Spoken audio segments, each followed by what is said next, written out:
Oh, you all, hello. It is Teeth. Good day, good afternoon, good evening. I hope all are well. I hope all are safe.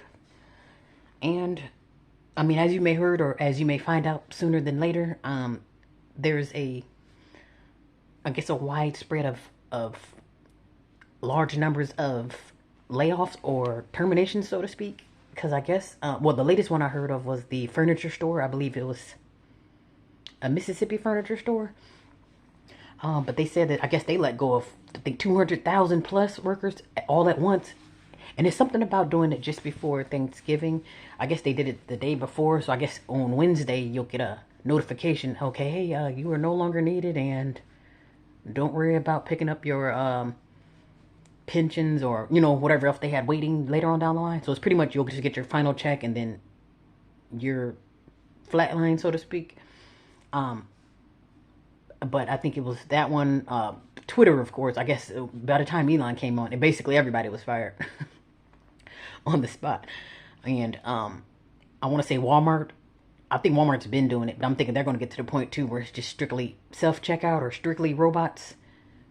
So basically, long story short, is don't be so dependent to where you feel like, okay, well, I have a job or my job ain't going nowhere, and you think that you're good, and then one day you're quote unquote good, and the next day you're eating out of the garbage cans. Like, dude, don't put yourself in that situation to where you're relying, especially on, and I mean, I love Amazon, but I would not depend on them for a job.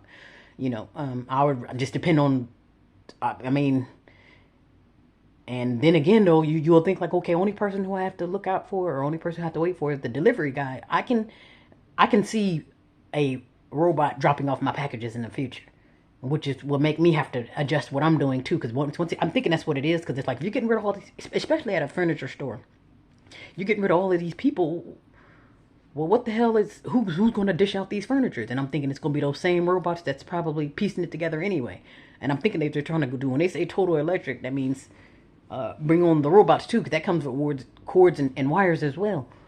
Um, yeah, because Amazon, they're definitely into robotics. And um, now with the furniture store, I found that very interesting. You have all of these workers, and it's like, well, who's piecing together these furnitures, or who's showing off the displays? And it's like, that part was very interesting to me, because you would think that furniture stores are very hands on, but then again, I'm thinking we're starting to reach the conclusion that humans aren't really needed when it's time to work, so to speak, because they have those self-driving vehicles.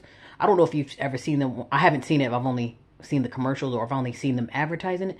But they have those Domino's. They have those self-driving vehicles where, let's say, like, you order two large pizzas, it'll be some self-driving car that'll swing around, and I guess they'll give you call or text you, hey, I'm outside with your pizza, and the side door will lift and you just grab the pizza out.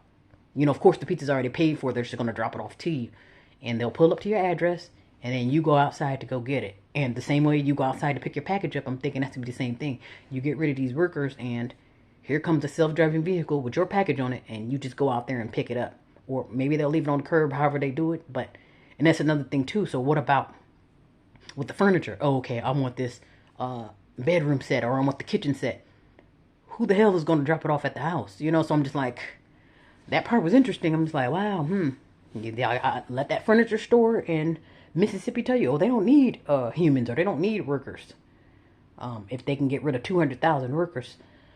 Man, that was very interesting. And then to do it before the holidays, they know that a lot of people are into the holidays, so I think that's kind of the slap in the face. I'm thinking that's to let you know your worth, and it's also to let you know that they don't really care, and that's also, and it doesn't necessarily have to be a terrible thing. That could just be like, well, damn, that's just you need to pick up the ball to become more independent. Because, like I said, if you're waiting on these people for jobs and food, you're gonna be in trouble. So that's just the wake up call. Like, hey, this is just to let you know how disposable you really are. And it's not to scare you. That's to bring awareness, because you'll think like, okay, I'm going to work today and work and then not working tomorrow, because they didn't get the 2 weeks notice. They didn't. It was no notice like, okay, well, just so you know, you'll be fired just before Thanksgiving. It literally was, okay, you work Wednesday. I mean, well, you work Tuesday, going to work Wednesday, or maybe you didn't work Wednesday, and you get your note on that Wednesday. So let's say like you went to sleep and you wake up and turn your phone on, and yeah, go to sleep Tuesday, wake up Wednesday, and You turn your phone on, and then you got a note from your job that you thought you was gonna clock back in either Friday or Monday, or whichever day was your next scheduled day.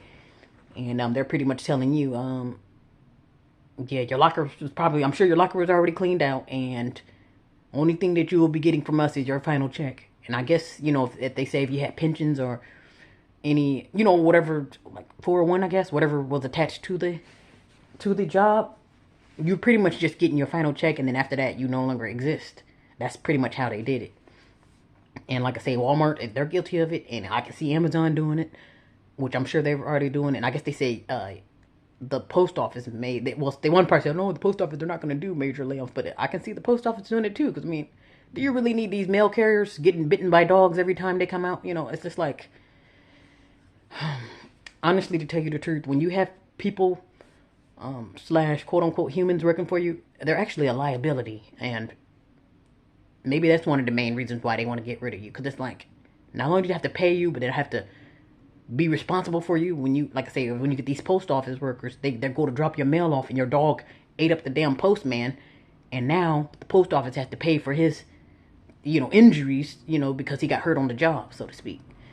So you see what I'm saying? And you wouldn't have to worry about that with a robot. A robot just goes in there, he perhaps throw your mail, or however they figure it out. Because technology is very advanced, and then that's all they have to worry about. Only thing I have to worry about is keeping up with the maintenance with these wires and cords. I don't have to worry about nobody complaining about coming in on Black Friday.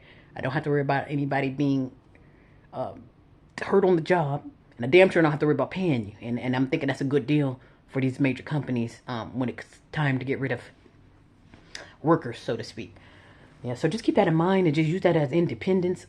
I want to say it's been so long. It's been a long time since I actually worked for someone, and even when I want to work, okay, I want to work or I want to do this, it just never seems to work out for me anyway. So it's kind of one of those things where I'm just forced to be self-sufficient. I'm forced to be, quote unquote, an entrepreneur anyway, because it's like it wouldn't work anyway working for someone else, because it's like they're either not going to appreciate my work, or they're not going to give me what I'm worth, so it's just to me, it's not worth it anyway. So I'm literally forced to get it out the mud any damn way, which is better that way, because it's like, okay, now I have the opportunity to make or break myself versus, going into the job and now I no longer have a job.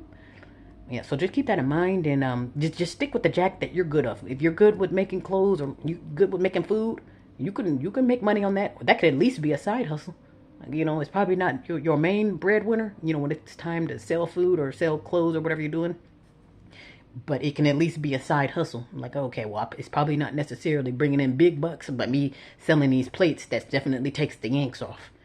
So I would say if you do little side hustles here and there, that's a whole lot better than nothing. It's a whole lot better than waiting on a job that you just got fired from, So, yeah, just keep that in mind and just become more self-sufficient. Just zoom in on what you're good at and what you like, and then do a spin-off of that when it's time to work, and that'll definitely help keep you busy too. With your jack of whatever you're good for. And also too, this is a good thing too, that people are asleep on those hands-on, like the trade work, like plumbers and electricians, automotives, carpentry, stuff like that, where you use your hands, because these days, these people, they're not used to using. You will be lucky if you find somebody who can change a tire. Not even just men or women. You'll be lucky to find people who can change a tire, because that's not something that people do anymore. I'm not saying that they don't do it, but it's like, it's not everybody don't know how to change no damn tire. It sounds easy, you think it should be easy, but people aren't that hands on. And like I said, when it comes to electricity, you're gonna always use electricity. You're gonna always use your car. You're gonna always use or always need a maintenance man around the house. So if you get your maintenance skills together, hell, because somebody's gonna need some work around the house.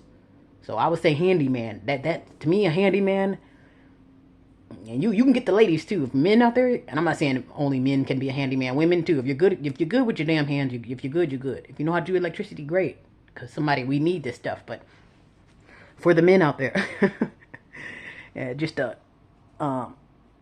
I guess to put a bug in your ear, women like handymen, and then like I said, you'll get a whole lot of work. And don't let you be hot.